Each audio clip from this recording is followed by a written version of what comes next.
Good evening and welcome friends to this edition of Burning Question, in which we are going to focus on three stories, or rather three angles to those stories which have happened through the day and which give you an idea of which way the wind is blowing in 2024, so that you can judge for yourself how to decide on which side to take or which position to take. And let's get you a peep into the stories we are focusing on. The story number one is Congress Party's South Goa candidate, who has revealed that in a conversation with Rahul Gandhi, he spoke of dual citizenship and found Rahul Gandhi to be in agreement. Is it the tukre mindset of the Congress Party getting reflected is something which we're going to discuss. The second story is Prime Minister upping the ante on appeasement politics of the Congress Party, really taking the battle right inside the Congress camp on whether the Congress Party wants to bring in reservation for the minorities, specifically the Muslim community, if it comes back to power. Because remember, there has been a history of the Congress Party with the same. And the Prime Minister, after starting the redistribution of resources debate against shooting from the Congress Manifesto, now bringing in the aspect of appeasement horror, which is there manifest in the manifesto. And the last story, the ongoing jousting match going on between the LDF and the Congress, between the left and the Congress, or more specifically between Pinarayi Vijayan and Rahul Gandhi in Kerala, where Rahul has been shot an arrow by Pinarayi, saying that Rahul Gandhi is not a serious politician. Remember, these are things which sometimes perhaps even BJP leaders are not heard saying about Rahul Gandhi. That's the kind of bitter battle taking place in Kerala between the left and the Congress. So these three stories we are going to discuss. Aishwarya joins me in the studio. Abhishek. Aishwarya.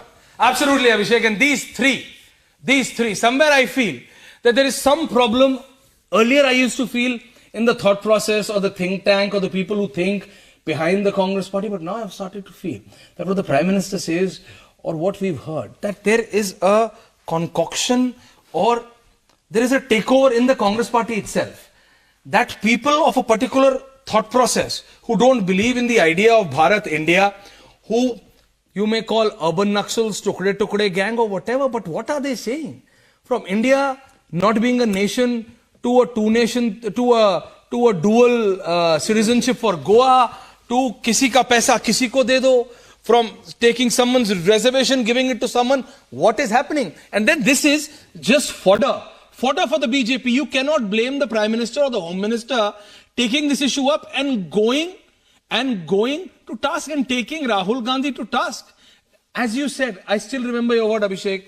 2 days ago you said, Aishwarya, this can be the watershed moment for 24, as it was the Pulwama thing in 2019. This is going to be the watershed moment of this election. Yeah. And yes, I am repeating what Abhishek said. Mark his words.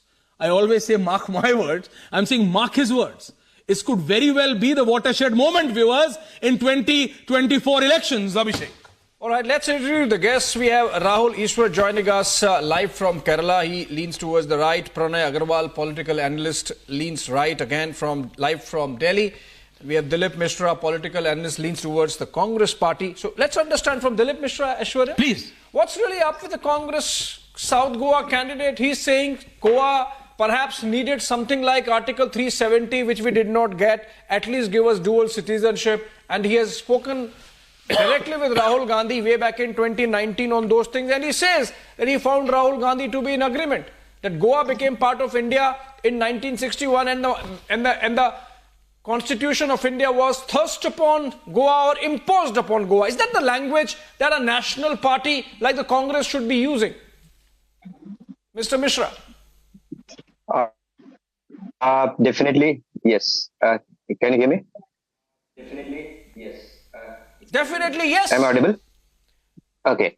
You are talking about a state wanting a state or a Congress candidate in Goa wanting a separatist clause in Constitution like Article 370, and you are saying yes?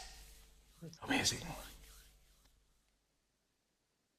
Not at all, because Goa is a part of India, and there was an operation. If you go into a past history of Goa, the Goa we have taken by doing this operation Vijay. Okay, and that was the state when after 1947 Goa was a state which was an out of this Indian territory. Okay, it was ruled by Portuguese. There are some other state also, but there are negotiation and discussion was done in with the Portuguese, and they was not ready. It was done in 1950, 1952, 1955, and then finally it No, it tell got us if independence. Goa gets dual citizenship, you think those NRIs, Rahuleshwar, coming to you. who are made to give up Indian passport if they take some other country's citizenship, they would also be entitled to getting dual citizenship, in which case are we opening a Pandora's box of nationality and national loyalties? Should we take this to Not at all. Rahul Ishwar? No, absolutely, because this cannot be accepted, Rahuleshwar. I mean, this cannot. He's connecting 370. He's saying, Jammu, what is wrong with the Congress party? This cannot not be accepted is a given point. I believe this should not be even given credence for debate. I mean, I know the larger point where you're taking the debate, but the point is back in 1961, the Portuguese used to tell that if we are leaving India, the Portuguese Catholic or the Catholics there wouldn't be safe. That's such an anti-national argument. There were only 2 lakh Catholics there versus 50 lakh Catholics in India. We are proud to have the oldest Christian community in the world, especially I'm coming from Kerala. We have the oldest Christian community in the world 400 years before the Holy Papacy or the Holy Vatican rose.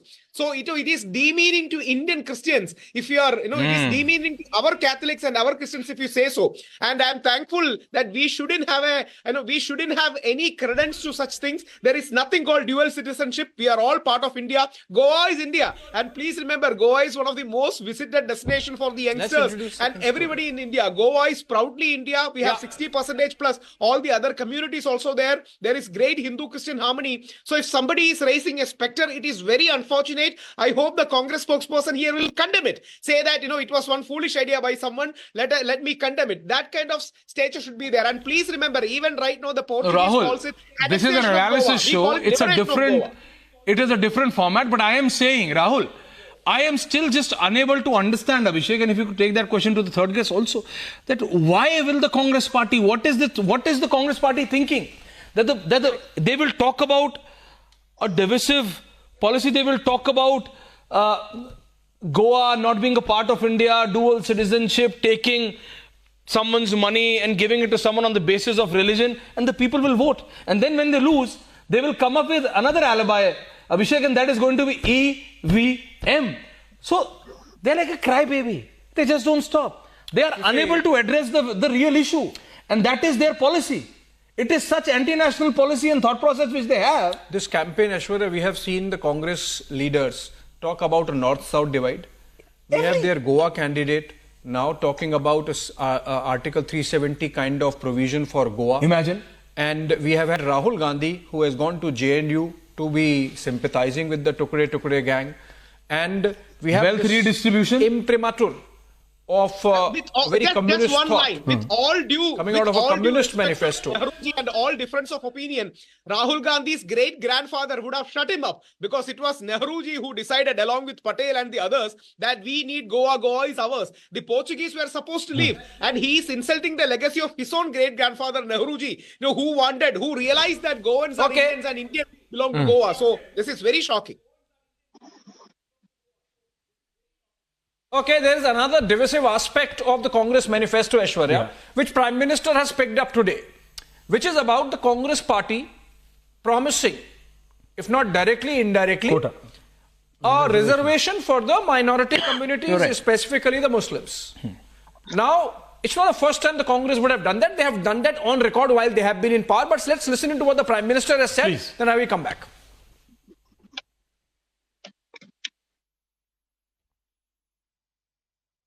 पहले जब उनकी सरकार थी उन्होंने कहा था कि देश की संपत्ति पर पहला अधिकार मुसलमानों का है। इसका मतलब ये संपत्ति इकट्ठी करके किसको बांटेंगे? जिनके ज्यादा बच्चे हैं उनको बांटेंगे।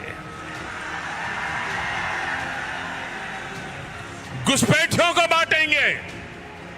क्या आप आपकी मेहनत की कमाई का पैसा घुसपैठियों को दिया जाएगा? कांग्रेस और इंडी गठबंधन की नजर अब आपकी कमाई पर है, आपकी संपत्ति पर है। कांग्रेस के शहजादे का कहना है कि उनकी सरकार आई तो कौन कितना कमाता है, किसके पास कितनी प्रॉपर्टी है, किसके पास कितना धन है, किसके पास कितने मकान है, उसकी जांच कराएंगे। ये मैनिफेस्टो उनका कह रहा है। धर्म के नाम पर देश को बांटने वाली कांग्रेस आजादी के बाद भी पहले दिन से तुष्टीकरण में लगी हुई थी। तुष्टीकरण, वोट बैंक की राजनीति एक कांग्रेस के डीएनए में है। Yes. In fact, Abhishek, there is not much to explain. The Prime Minister has explained, and we've played those three particular bites from three different locations where Prime Minister is mentioning the same issue with different way. So I'm directly going to Pranay. Pranay, what do you think? The Congress is obviously going to say that BJP is politicizing, BJP is misusing. We want the Congress's president seeking time with the Prime Minister, trying to explain him the manifesto. But the fact is that the policy is wrong. What they are trying to say or project is wrong. Pranay. Yes.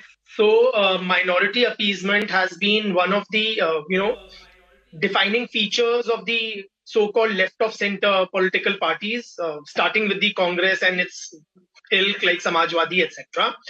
I would say minority appeasement is a very popular but a very distasteful kind of an idea in Indian politics. Parties who have been claiming to be secular since decades, they are actually engaging in favoring one religious community over the interests of the others. And it is this minority, or specifically Muslim appeasement, which had, it has a very long history. So it had led to the partition of the country when Congress had, increasingly ceded space to the Muslim League. It is also this minority appeasement which had led to the exodus of Kashmiri Pandits from the valley. Right? So the real idea of secularism is not that the state or the political setup favor one religious community over the other, but treat all alike. Right? So I would say that if this idea of minority but Congress is just not ready to accept it. And talking about history, Pranay, which you were just mentioning, Rahul, Ishwar, Dilip, we'll come to you, but Abhishek, if you could just give some examples that how, when Pranay says that Congress has an history, so if you could just give up some historical evidence to it. Yeah, actually, in fact, Aishwarya, because Pranay says that there is a long history of Congress party, just to encapsulate some part of it, it goes back to, the Congress DNA in terms of including all communities and specifically the Muslim community. But in the 2004-2014 period, when the UPA held by the Congress was in power, that's the nearest we have of Congress being in power, at least 5 attempts they made to get Muslims reserved jobs in the public sector. They first tried it in Andhra Pradesh. Every time, 2 or 3 times they tried in Andhra Pradesh, it was stopped, blocked by the Andhra High Court. Then when they failed there, when YSR Reddy was the chief minister in early mid-2000s, then the Congress party tried to bring it at the center by creating a sub-quota within the OBC quota, because obviously they can't cross the 50% mark. And that's why they have incidentally promised in the manifesto that they would try to remove it. Again, the same Andhra High Court stopped even the central government's quota. Coming to you. So the Congress party has made 5 or 6 attempts, clearly. Yes, Rahul. Yes, Rahul. Yeah, Okay. Just one submission. Yeah, Rahul, See, carry I on. am a Gandhi. I am a Gandhian centrist, but it provokes a person like me even when a person calls eradication of Sanatana Dharma. Rahul Gandhi doesn't even open his mouth.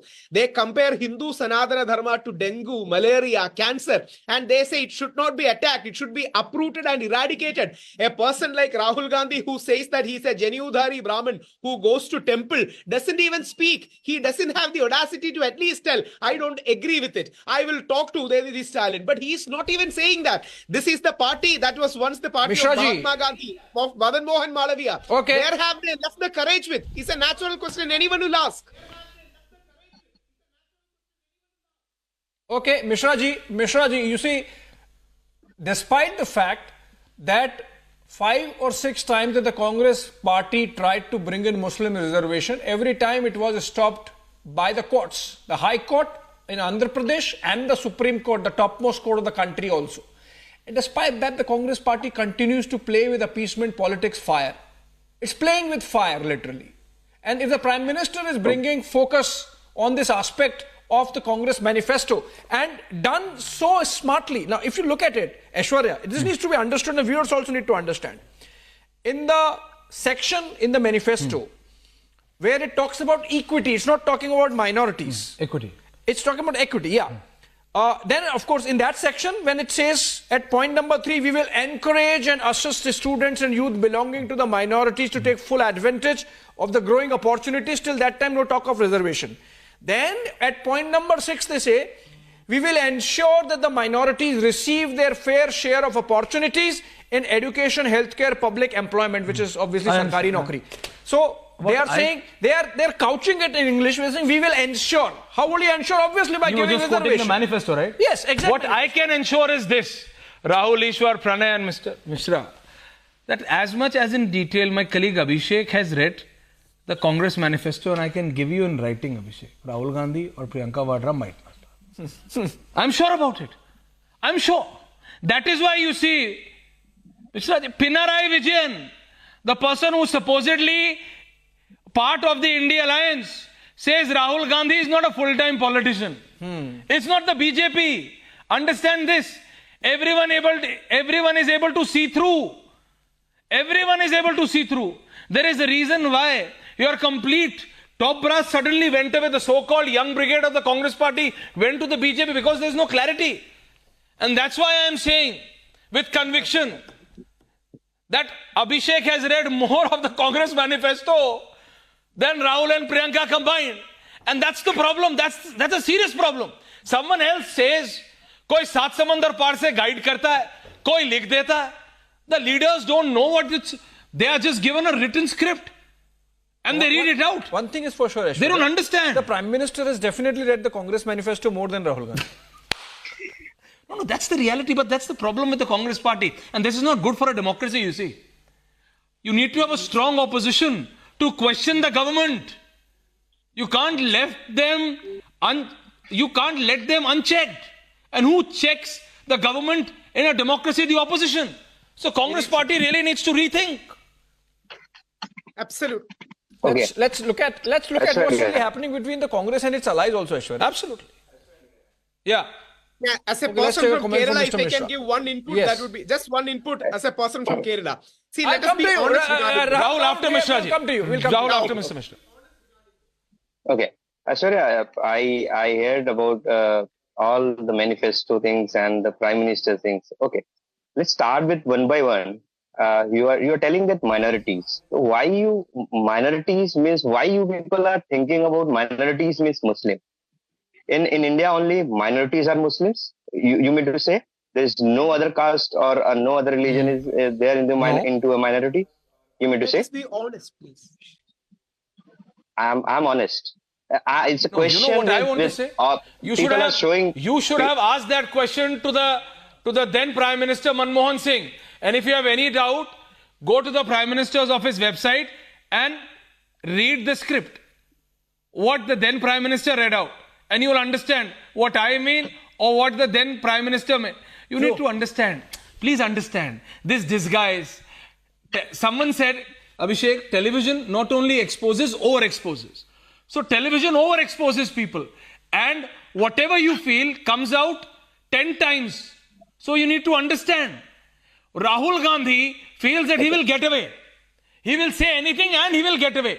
Because this whole team of people Sir, By the way, sure, keeps on telling him, And Abhishek, Mr. no, sir, Mr. ye Raji, theek one hai. submission, Sir, let this me is be right, honest sir, with this you. is wrong. let me And let me Mr. Raji, speak, just Sir. one submission Yeah, to yeah, you. please, Let me- Rahul. Sorry, Abhishek, just one submission to Mr. Raji Let me so that speak. you can answer. Pandit Nehru called Muslim League a dead horse. I totally don't agree with it. Muslim League is a respectable party, but Pandit Nehru called Muslim League a dead horse in Kerala. The same Rahul Gandhi Okay, is coming to Wayanad to Rahul, get it's about Muslim Kerala. League's votes. Rahul, The it's about same- Kerala. the Let's same listen Rahul into Gandhi- what Kerala's chief minister, your chief minister, Very has said important. about Rahul Gandhi, who, by the way, Aishwarya, has been missing in action for the last 3 days. But let's Where listen is into he? Pinarayi Vijayan and the third story, third angle, and then we come back. Okay. So we are getting that bite, Rahul, where you have the chief minister of the state, which is supposedly a part of the alliance. And last time I checked the definition of alliance. Alliance meant that you're together. What is this alliance? And it's not only about There is Pinarayi no India Vijayan. alliance From in Kerala. Pinarayi Vijayan to Aam Aadmi Party to Akhilesh to everyone. To They are Mamata. fighting to Mamta. Mamta has said, get out of Bengal. To the Congress party. I'm not giving you any And there seat. is no India alliance in Kerala. Vijayan. Let us be political. So the issue is the core this. issue is we need This to shows be the politically reality. honest regarding these things. There is no India alliance in Kerala. CPM Rahul. and Congress are two poles. There is no India alliance in Kerala. That is the honest fact of it. And just one more thing. Let us be honest, at least, honest to truth that Rahul Gandhi is coming to Wayanad because Muslim League is strong there. I respect Muslim League as a party. They have been very harmonious. But basically, Rahul Gandhi is coming from UP so that he will have a safe seat because Muslim League will win votes for him. That's the honest truth. And everyone knows this. What is the point in hiding? You can say minority Okay, but votes, Dilip, but the truth is Muslim League votes. even the so-called alliance partners can able to see through Rahul that Pinarayi Vijayan calling him not a professional politician or not a full-time politician. And this jousting, Yes, sir. this war of words between let Pinarayi me- and Rahul Gandhi has been happening Aishwarya. For a while. almost like the fortnight. And Pinarayi has been baiting Rahul Gandhi. Pinarayi has been slamming Rahul Gandhi for having come to Wayanad in Kerala and contested because according to Communist Party essentially, boss, your real fight is with the BJP, right? So why are you fighting in Kerala where there is no Against BJP? them. No, there is no BJP in There is Kerala. no BJP. So why are you coming At to least Kerala? BJP is trying, but Abhishek. Yeah, BJP of course, is trying. yes. But in BJP the claims you are going to in the get. context of Rahul Gandhi's election, absolutely the point. Communist Party says, please contest from somewhere where against the BJP if you have the courage or whatever they want to say. No, but can Rahul Gandhi? Does Rahul Gandhi have that courage? Because we had that story. Okay, we had that story where Smriti Irani is also beating Rahul Gandhi, come to Amethi. So Rahul Gandhi is in a catch-22 situation, Abhishek. Can he go back to Amethi? Smriti is waiting, roaring, waiting. That come. Wayanad, he's announced, he's filed in, and now he's facing this. So jaye to jaye kahan? Naturally. Jaye to jaye kahan? So that's the time we have tonight on the nation's election headquarters.